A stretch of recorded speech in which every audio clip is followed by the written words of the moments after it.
Apathy. The first thing in Apathy comes to mind is you think of energy, and a lot of energy, live at least. Their stage shows and their stage presence is great. If you want to play in a band, if you want to get out of Omaha, if you want Omaha to be something, you've got to do it, and they're doing it. They're really good at it.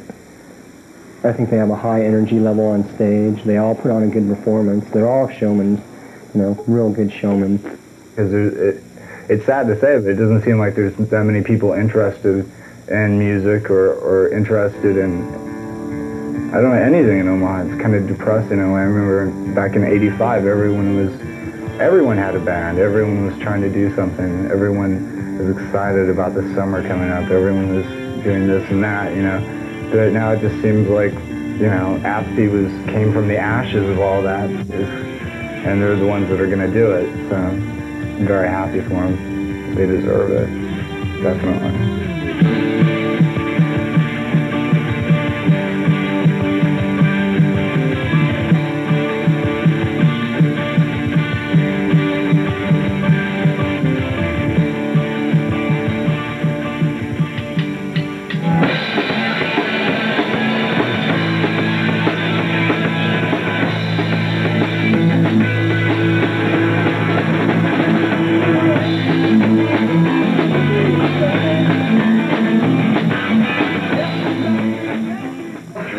It all started about June 23rd, about 1 o'clock in the afternoon. We used to play with a man called Tim Cox on drums. It was me, Jim Holman, and Tim Cox, I guess. And then that was it. Then Mark was back from Milwaukee. I had the misfortune of being stuck here in Milwaukee.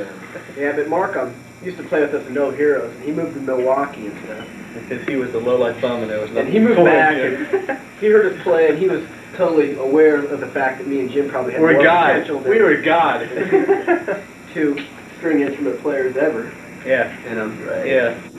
After that, they just offered me a ton of money, so I said, all right. And we lied. Seth had always planned on moving down from Sioux City and stuff. Ever since he was a little tight, about 5 years old. He had a big problem with the olfactory results of the river and stuff. Sewer City. So he moved down, and anyway, Mark joined us after Tim quit. Yeah. I like Apathy, but sometimes it's like, I wish I was up there on stage, And I think every musician, that watches them, just wonders why it seems so easy for them, and then their band isn't making it. So I guess you could say that I have some feelings of envy. Being that I used to be in Apathy at one time, to a certain extent. When Mark came back from Milwaukee, so I got kicked out. But I don't think it was because I wasn't a good drummer. I think it was more because Blackman was better. That's right, yeah. Mark is better. Jimmy and Mike have been playing with him for years, and that's something that, when you deal with rock bands, and you can't think of like, oh, who's my friend, and am I going to hurt this person, and, you kick somebody out of a band, or bring somebody new into the band, it's because it's for a step forward for your band. My mom's been a lot more supportive now that she knows that I'm not going to give up. Oh, my mom's real great. She's real supportive. Is she gone yet? No. No, my mom really supports the band. She, well, obviously she lets us play or practice here, this is house, and I don't know, sometimes she kind of wonders if it's actually going to go anywhere or do anything, or if it's actually worth our time, but she kind of lets us do what we want to do. It's up to us. We're kids. We'll grow out of it. Sure. Right now she's been more supportive because she knows that we're having an album coming out. She knows that's what I'm going to be doing, so she has to tell my relatives I'm doing something. Oh, he's got an album coming out, yeah, My name is Mike Howard, and I'm partners with Pat Witherspoon and Fat Bat Records. And we talked Apathy. It's been almost a year since we've been in discussion with them to put out their record.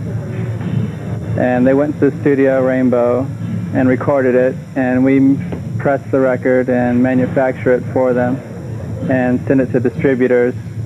They will be helping us with the promotion of the record.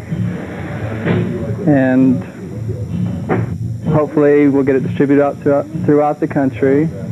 And in the end, we split the money 50-50. Well, I hope it sells. I'd like to get on a bigger label. I'd like to get on a major label if it was possible.